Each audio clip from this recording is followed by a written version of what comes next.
Cultura Geral. Apoio. UniBH Mérito Enem. Bolsas de até 100%. Inscreva-se em unibh.br/Mérito Enem. Caixa de Assistência OAB Nova Lima. Caminho seguro para os advogados de Minas Gerais. Instituto dos Advogados de Minas Gerais. Mais de 100 anos produzindo conhecimento, igualdade, fraternidade e liberdade.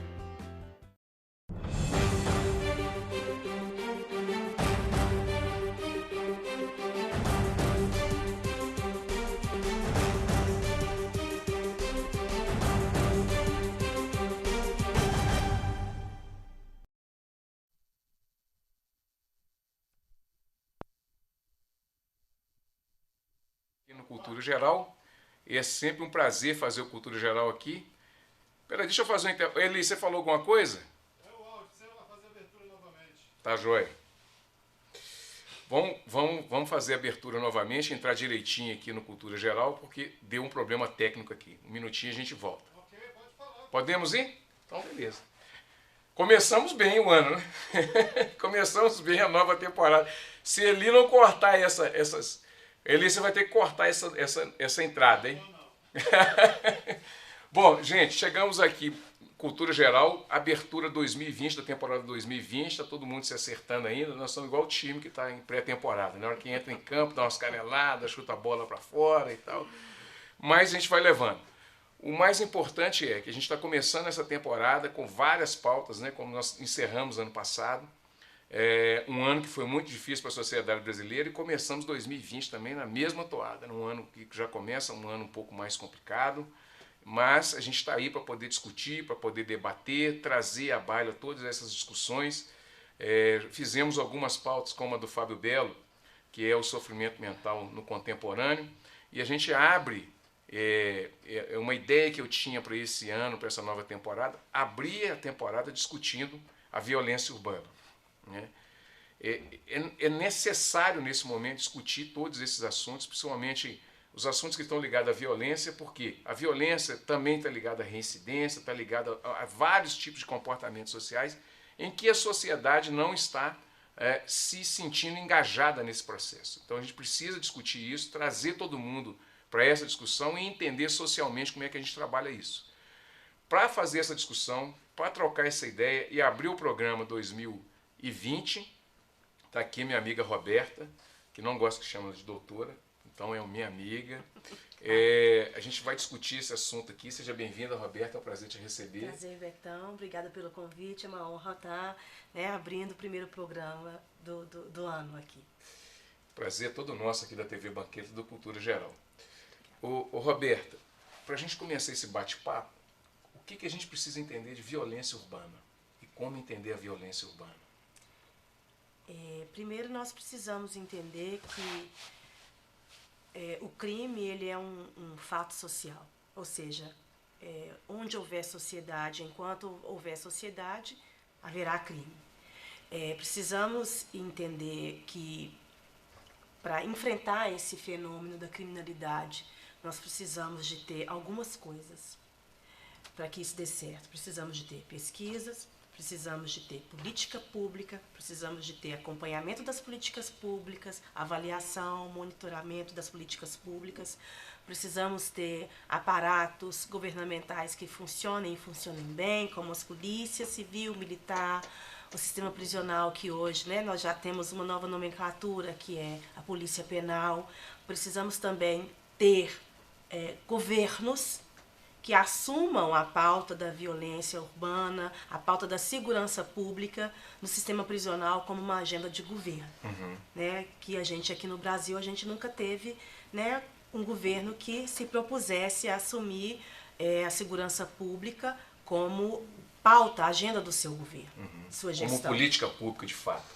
Nunca tivemos, nós não temos nenhuma diretriz nacional de segurança pública, que é muito vexatório para a gente, Esse talvez seja o grande desafio da sociedade brasileira? O grande desafio da sociedade brasileira hoje é entender que a questão da segurança pública não é algo que a gente tem que fazer juízo de valor, e sim a gente tem que entender a segurança pública como uma ciência, né? Não é algo que a gente tenha que fazer juízo de valor. Achar que quem cometeu crime tem que cumprir aquela pena na sua totalidade, sofrendo em péssimas condições. Não, nós temos que ver estudos que já estão prontos, estudos que estão sendo finalizados, entender esses fenômenos. E a partir desses resultados, nós temos que elaborar políticas públicas para que a gente consiga diminuir esse alto índice de criminalidade, diminuir a reincidência criminal, fazer trabalhos de prevenção, políticas públicas de prevenção para que a gente consiga poupar essa população jovem de entrar no mundo do crime, de entrar no mundo da punição, né? Porque nós temos estudos que mostram, por exemplo, que ainda assim temos chances de recuperar os adolescentes, né? O estudo de reincidência que nós fizemos, nós PUC Minas fizemos para o Tribunal de Justiça. Já o estudo de reincidência adulto, ele já mostra um alto índice de reincidência, né?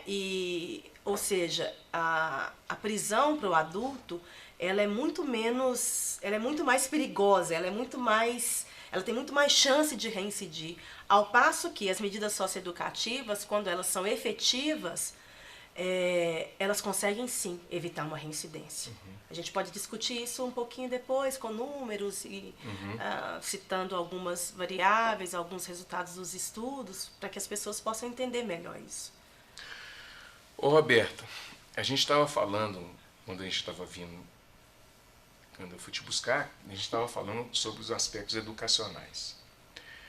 E sempre me vem vira um clichê quando a gente fala assim, a saída está na educação. Todo mundo fala que a saída está na educação. Agora, a política pública governamental voltada para a educação, ela tem seus buracos, as suas falhas. Tem até está sendo discutido aqui no Nova Lima, uma municipalização de uma escola estadual em que a cidade vai tomar conta e eu acho que vai ser um sucesso. Falta para os governos entender essa lógica de mais educação e com mais educação nós teríamos menos criminalidade?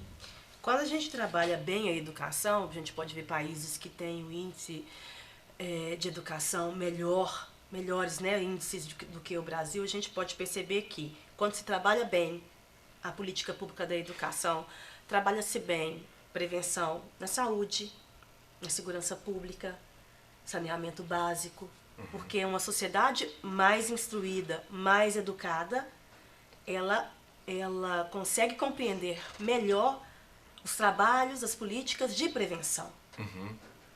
Né? Então a educação é a base de tudo. Agora, dando o exemplo no nosso estudo de reincidência juvenil, criminal juvenil, a variável educação, ela demonstrou o seguinte: quanto o adolescente, quando ele tem uma escolaridade mais baixa, ele tem uma probabilidade menor de reincidência. Vamos explicar essa variável.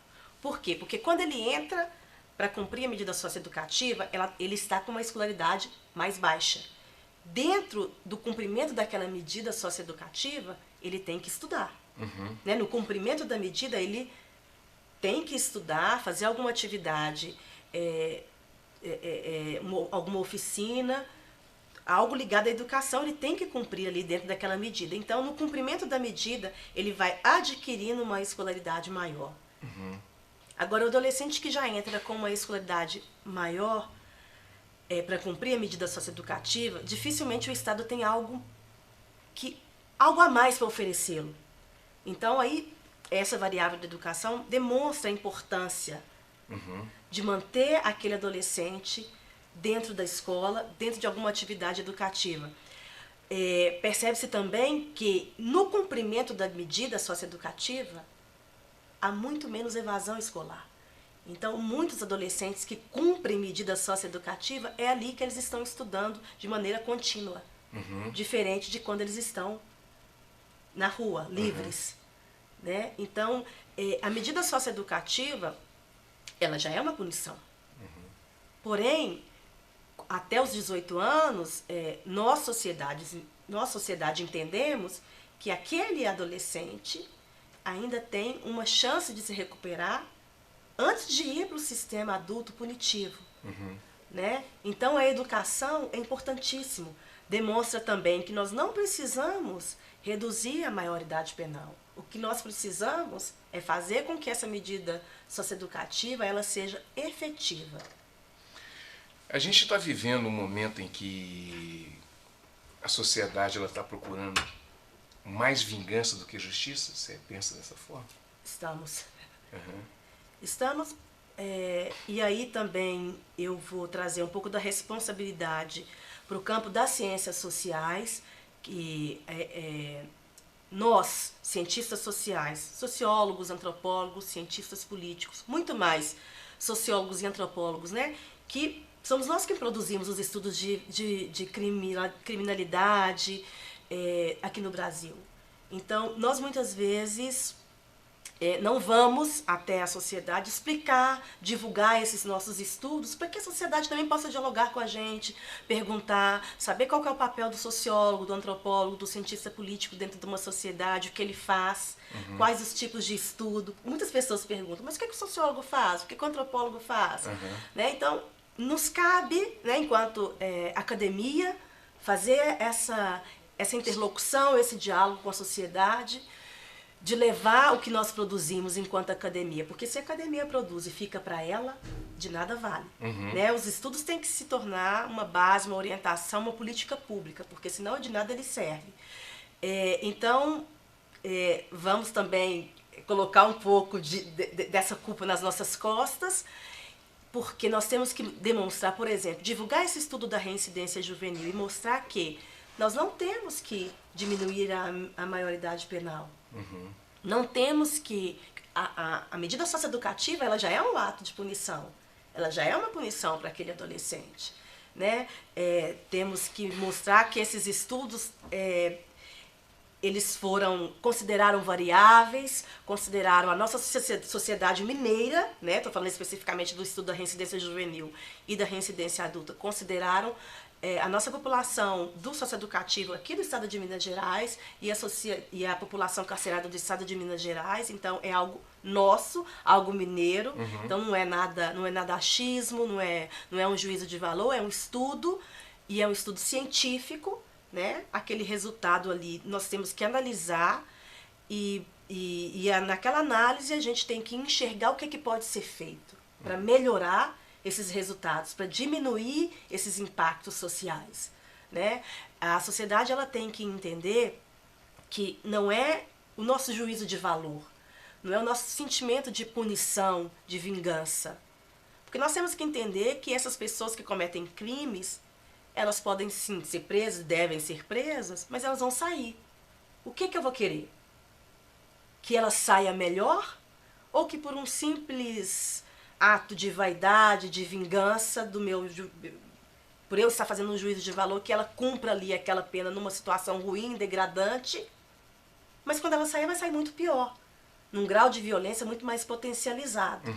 Né? Então nós temos que... O que nós queremos? Uma sociedade melhor. Pessoas melhores. Então nós temos que entender que nem sempre o enrijecimento das leis, maior punição, mais tempo dentro da prisão é o melhor. Estudos mostram que é o contrário, né? A reincidência adulta o estudo demonstrou que o preso que cumpre a sua pena na sua totalidade, ele tem 97,5% a mais de chance de reincidir do que o que cumpre o que tem a liberdade condicional. Por causa... Será que seria...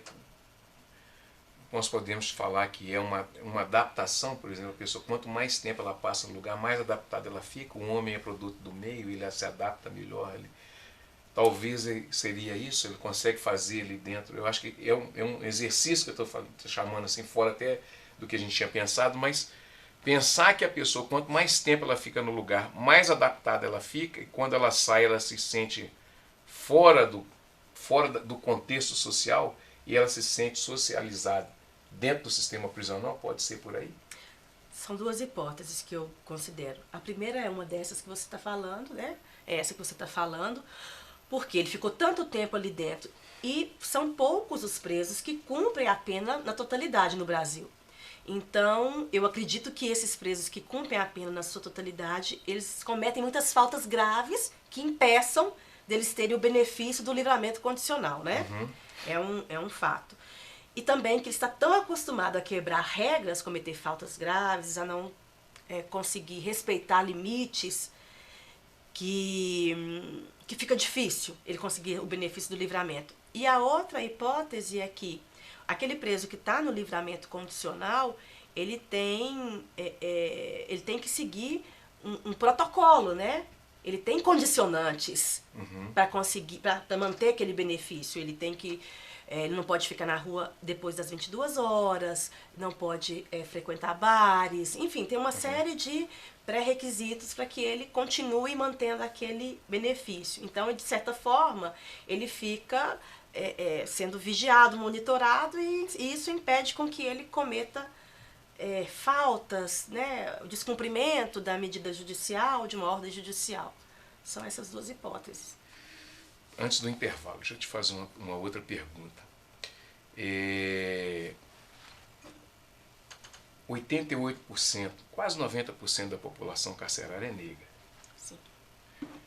A nossa juventude negra, ela está fadada a esse perigo do encarceramento nas suas periferias, nas partes periféricas da cidade, onde o crime ele fica mais amplificado. Não há dúvida que existe uma seletividade penal. Não que essas pessoas que sejam negras ou pardas cometam mais crimes, mas com certeza elas são mais punidas. Elas são alvo. Eu acredito que muito também por uma questão de cultura social e cultura institucional, né? De ter aquele estereótipo de quem que é o bandido, quem que é o criminoso, né? A sociedade tem um estereótipo que é o mesmo estereótipo das instituições, né? Aliás, as instituições refletem a sociedade que a gente vive, né? Claro, né? Porque dentro das instituições estão os indivíduos, né, que pertencem à mesma sociedade. E que, parafraseando Fábio Belo, que adquiriram um capital simbólico privilegiado, né? Sim. E também, quais são os crimes que essa população essa população carcerária que você está se referindo, né, de negro, pardo, baixa escolaridade, moradores de periferia, são crimes contra o patrimônio e crime de tráfico, né? Porque um outro perfil, o crime do colarinho branco, ele tem um outro perfil, né, que são pessoas brancas, de alta escolaridade, que vivem num meio mais seleto, que têm mais status, poder social. E são crimes também que eram pouco investigados, né? Agora, de um certo tempo para cá, que está tendo mais alvo, mas também por uma mudança também, né? Uma mudança, vamos dizer assim... Do aparato estatal? Talvez, de uma certa maneira, a gente pode perceber, houve uma escolha para investir na investigação, na punição desses crimes agora de colarinho branco, né? Então é um outro perfil. São perfis diferentes. Sim. Então a gente está ligado, por exemplo, à cor da pele, o lugar que a pessoa vive e os tipos de crime. Tem que fazer toda essa análise para você entender onde é que está os 88% da população carcerária. Os 88% da população carcerária, a gente percebe que há uma seletividade penal. Há uma seletividade penal em punir esse tipo de indivíduo. E por que esse tipo de indivíduo comete ou é punido ou sentenciado por esse tipo de crime? Crime contra o patrimônio, tráfico de drogas, né? Porque a maior parte da tipificação penal da população carcerária está aí, entre os crimes, né, contra o patrimônio e o crime de tráfico de drogas. A gente tem que entender por isso, tem que entender isso. Né? Por que está concentrado aí?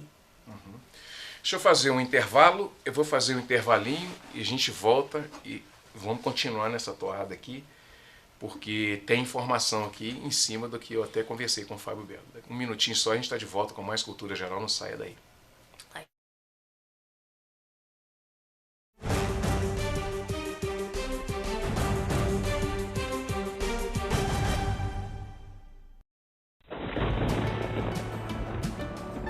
A Defesa Civil e a Secretaria Municipal de Obras trabalham para prevenir transtornos no período de chuvas, com ações importantes como monitoramento da barragem, vistorias de áreas de risco e limpezas de bocas de lobo. E nesse período chuvoso, a população deve evitar ficar debaixo de árvores e encostas.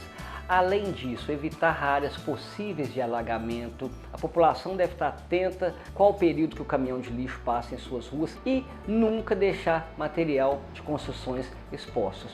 Não construa em encostas ou beiras de encostas. Para construções já estabelecidas, solicitamos que haja um monitoramento constante. No caso de surgências de trincas ou fissuras, entre em contato imediatamente com a Defesa Civil, através do telefone 35425610 ou através do telefone 199. Todos os dias, milhares de pacientes de Nova Lima, Raposo e Rio Acima procuram o Hospital Nossa Senhora de Lourdes para receber atendimento, sendo que 80% deste atendimento é pelo SUS. O Hospital Nossa Senhora de Lourdes é filantrópico e sem fins lucrativos, por isso precisamos de toda a ajuda possível. A sua doação é muito importante para a restauração do telhado do hospital, que é uma das necessidades emergentes. Quando você doa para o Hospital Nossa Senhora de Lourdes, você não estará ajudando somente a restaurar o telhado do hospital, mas também a recuperar milhares de vidas. Quem está lá dentro precisa da ajuda de quem está aqui fora. Você pode doar qualquer valor e, para a sua maior comodidade, a nossa equipe vai até você. Seja um amigo do Hospital Nossa Senhora de Lourdes. Envie a mensagem "Quero doar" para o número que aparece aí no vídeo e saiba como ajudar. Hospital Nossa Senhora de Lourdes. Humanidade, carinho e atenção à vida. Apoio TV Banqueta. Agora que a casa está arrumada, as crianças de Nova Lima estão aprendendo pra valer. Mais de 90% dos alunos do primeiro ano alfabetizados. Material escolar e uniforme completo para 8.000 alunos. 19.000 refeições por dia. Agora que a casa está arrumada, a saúde é para todos. Aumento de 59% nas consultas médicas nas UBSs. Aumento de 25% de equipes de saúde da família.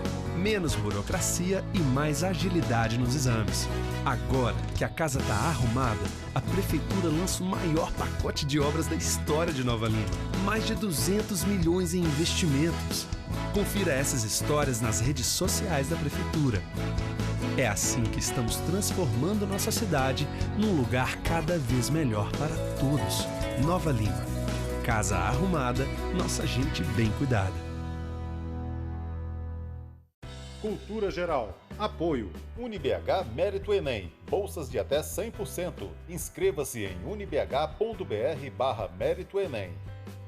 Caixa de Assistência OAB Nova Lima. Caminho seguro para os advogados de Minas Gerais. Instituto dos Advogados de Minas Gerais. Mais de 100 anos produzindo conhecimento, igualdade, fraternidade e liberdade.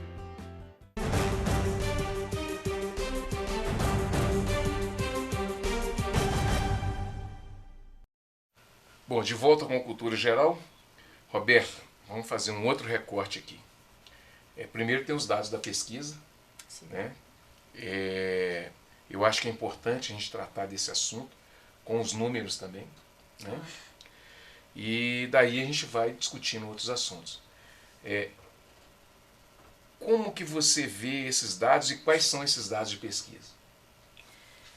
Bom, em 2015, nós terminamos uma pesquisa que foi a minha dissertação de mestrado da reincidência criminal aqui em Minas Gerais. Os presos que cumpriram pena por término da pena ou livramento condicional em 2008, acompanhamos até 2013. E a magnitude da reincidência criminal no estado de Minas Gerais, ela deu 51%. É alta, mas não tão alta quanto o senso comum fala, que é 75, 80, 85. É importante dizer que não existe uma pesquisa empírica que tenha esse percentual de 80, 85, 70% no Brasil. Não existe. O que foi feito foi um levantamento estatístico que o CNJ fez em 2007, 2002, não me lembro muito bem o ano, de pessoas que estavam cumprindo pena e que tiveram passagem pela prisão. E é muito diferente de reincidência criminal. Reincidência criminal existe conceito, existe método, né? E a gente tem que comparar com estudos internacionais, discutir com uma literatura internacional. Então, a magnitude da reincidência criminal em Minas Gerais foi 51%. Os presos adultos. Uhum. Qual foram os fatores determinantes? Uhum. Da tipificação penal. Os crimes contra o patrimônio. Né? Furto, tentativa de furto. 115% de probabilidade. Né? Os presos que têm o perfil nos crimes, que praticaram crimes contra o patrimônio. A carreira criminal, ou seja, cada inserção dele na folha de antecedentes criminais, na FAC, por um novo inquérito, por um novo indiciamento de um inquérito policial, aumenta em 41,6% a cada novo registro de indiciamento de um inquérito. Uhum. Então, a carreira criminal é algo que é muito determinante. Né? O tipo de liberação desse preso. Ele foi liberado por término de cumprimento da pena ou por condicional. Se ele foi liberado por término de cumprimento da pena, eu já tinha falado desse dado anteriormente, 97,5% de probabilidade, ou seja, quase 100%. Né? Então, o que o governo deveria fazer? Considerar esse estudo, considerar esse perfil tendencioso do preso para fazer um trabalho de prevenção, tanto fora das prisões, quanto dentro das prisões. Uhum. Né? Existe um estudo pronto. Ele não é utilizado porque não há interesse. Né? A reincidência juvenil partiu do interesse do Tribunal de Justiça, né, da desembargadora Valéria, e deixa eu pegar aqui os números aqui para eu não confundir, passar certinho para o pessoal. Nós pegamos todos os adolescentes que cumpriram medida socioeducativa em 2013, por medida de internação e de semi-liberdade. Foram 435 adolescentes. 393 adolescentes que cumpriram medida de internação e 42 de semi-liberdade. Acompanhamos até 2017. Qual que foi o índice da reincidência juvenil? 30%. Desses 30%, adolescentes que reincidiram, 60% já eram adultos, reincidiram já no sistema prisional, já quando adultos.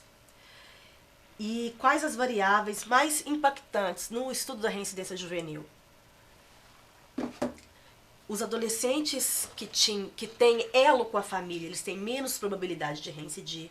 Os adolescentes que fizeram uso de entorpecente, de algum tipo de droga, têm mais probabilidade de reincidir. Depois eu posso divulgar o estudo para que as pessoas possam ler com mais clareza e entender melhor. Os adolescentes que têm um nível escolar mais baixo têm menos probabilidade de reincidir, e eu já expliquei porque dentro do cumprimento da medida eles vão elevando a escolaridade. É importante a gente entender isso, que a educação é um fator determinante para evitar a reincidência juvenil. Então, a gente considerando todas essas variáveis que nós estudamos, analisamos na reincidência juvenil, a gente entende que não é preciso reduzir a maior idade penal. O que é preciso é que a medida socioeducativa ela seja efetiva no seu cumprimento. Porque aí esse adolescente ele não vai ingressar no sistema prisional. Porque a gente vê que a probabilidade dele reincidir quando ele estiver no sistema prisional é muito mais alta do que quando ele está cumprindo a medida socioeducativa. temos que entender que, dentro da sociologia da punição, nós, enquanto sociedade brasileira, temos a ideia, nós elegemos a prisão como a principal instituição de controle social. Ela não é a única. Nós a elegemos como a principal. Mas nós temos que entender que quando o Estado ele prende muito, e aí vamos falar de prisão provisória, que para mim é considerado já um regime, né? Eu considero que nós temos o regime de prisão provisória, o regime fechado, semiaberto, aberto. O Estado ele vai na contramão das próprias políticas públicas. Por quê?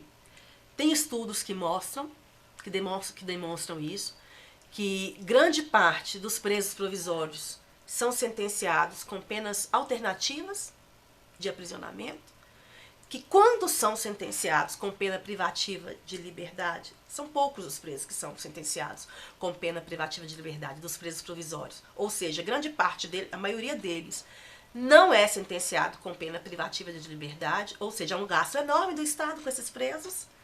Estão segurando vagas de presos que deveriam estar cumprindo preso de fato dentro da prisão por crimes violentos.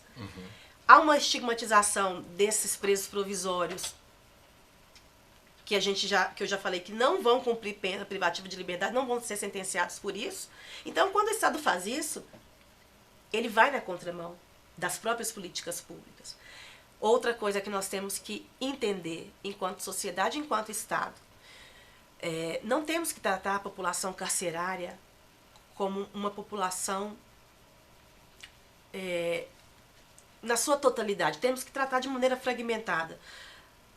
O regime fechado ele tem uma demanda, o regime semiaberto uma demanda, um regime aberto uma outra demanda.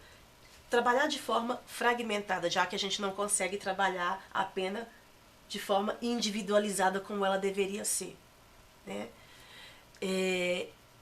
E entender também que nós temos que modificar o aparato prisional, porque a prisão, a finalidade dela é punir, mas o discurso de ressocializar é recente, mas ela nunca foi modificada, nem arquitetonicamente, estruturalmente, não, ela nunca foi modificada, ela continua sendo um aparato estritamente para punir, e nós cobramos dessa instituição, dessa organização do sistema prisional, ressocialização. Como nós vamos conseguir ressocializar se ainda estamos numa estrutura que é feita só para punir?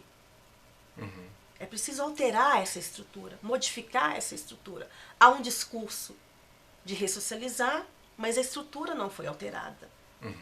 A estrutura ainda é só para punir, né? A gente precisa discutir isso, cobrar isso. Roberta, para a gente ir para o final do programa, as conversas que eu tive com o Fábio Belo e a última que eu tive, nós falamos muito do capital simbólico, a gente sabe muito bem o que é, mas para o público que não sabe, é a capacidade ou a condição que a pessoa tem de adquirir conhecimento e transformar o capital simbólico em capital material mesmo, capital, né, qualidade de vida, dinheiro e tal. Nós temos no Brasil 100 milhões de pessoas que vivem com R$400 por mês. Esse é um motor que gira essa engrenagem punitiva, que gira essa engrenagem do crime, que sustenta toda essa estrutura da criminalidade, que faz a nossa sociedade perder esperança em dias melhores e por si só enxergar o outro como inimigo e não como um cidadão que precisa de uma resposta do Estado eficiente para que ele possa melhorar o seu capital simbólico. É por aí? Então, quando você fala de capital simbólico, né, e certamente o Fábio, que eu, por sinal, gosto muito do professor Fábio, ele está usando isso muito dentro da psicologia, né? E aí eu vou trazer um pouco para a sociologia, quando o Bourdieu fala do capital social e do capital cultural, né? Do capital social, quando o Bourdieu está falando, é de fato o dinheiro, né, o poder econômico e do capital cultural, que é isso, a cultura, a bagagem que a gente adquire, o conhecimento, né, e um não depende do outro, mas está ligado ao outro, né? Quem tem mais capital social, certamente pode adquirir mais capital cultural. Quem tem mais dinheiro, mais poder econômico, pode frequentar uma escola melhor, tem mais acesso à cultura, não é? Não quer dizer que o que não tem o capital social, a condição econômica melhor, tranquila, não tenha o capital cultural, mas é um pouco mais difícil. Né? É mais sofrido. Muito mais sofrido. Né? Então, quando a gente... Vamos pegar esses dois conceitos, esses três conceitos. Na verdade, o capital cultural e o capital social de Bourdieu é o capital social, né? Fala, do que o Fábio Belo se referiu. Dentro da prisão. Onde que ele está? Aonde que ele está ali? Quem tem ali? Dos nossos presos negros, pardos, de baixa escolaridade, moradores de periferia, desse pessoal que você falou que vive com R$400. Menos de 50% do salário mínimo. Menos de 50% do salário mínimo. Como que nós vamos exigir um capital cultural dessa pessoa que não tem a mínima condição de ir para a escola, porque R$400 para ela viver durante um mês. Isso a gente nem está sabendo se essa pessoa tem filho, se não tem, se ela está sozinha, se ela... Não é? Não podemos exigir nada dessa pessoa. Tampouco podemos exigir que ela doe mais, que ela contribua mais para a sociedade, que ela tenha meritocracia. Né? E como que a gente pode não pensar numa questão de cota para uma parcela dessa que vive com menos de 50% de um salário mínimo? Que chance que ele tem? Esse indivíduo tem? E uma coisa é acessar, outra coisa é continuar. Porque como que ele vai continuar, ainda que ele acesse com R$400? Transporte e alimentação, material. Nós estamos falando, como diz no podcast, um pedaço de carne por dia. Quais tipos de proteína tem nesse? Que tipo de alimentação essa pessoa vai ter? A coisa é muito mais séria do que a gente pensa. Né? Nós socialmente elegemos o inimigo. E é possível que uma sociedade, quando a gente está considerando essa parcela, né, que esse perfil que ganha R$400, menos de 50% de um salário mínimo, como não falar de políticas de transferência de renda, como não falar de políticas de cota, e mesmo assim é insuficiente, considerando essas pessoas que recebem R$400. 50% da população do Brasil. E é algo, a gente pensa que é algo distante, né? Está na nossa porta. É um ato de irresponsabilidade social da nossa parte. É um ato extremamente de vingança. Quando a gente, por algum motivo, desclassifica essas políticas de afirmação, políticas de reinserção, de reintegração social, porque nós estamos de um ponto de fala muito distante dessas pessoas. Bom, gente, chegamos ao final do programa Cultura Geral. Roberto, foi um prazer, vai ter que voltar mais vezes, porque a conversa não se esgota, né? Claro. Chegamos ao final do Cultura Geral, muito obrigado, amanhã tem mais programa. É um prazer, né, mais uma vez, estar de volta com Cultura Geral para essa temporada 2020. Espero todos vocês e eu acho que o programa está cumprindo o papel que se propõe. Um grande abraço e até amanhã, se Deus quiser, com mais Cultura Geral.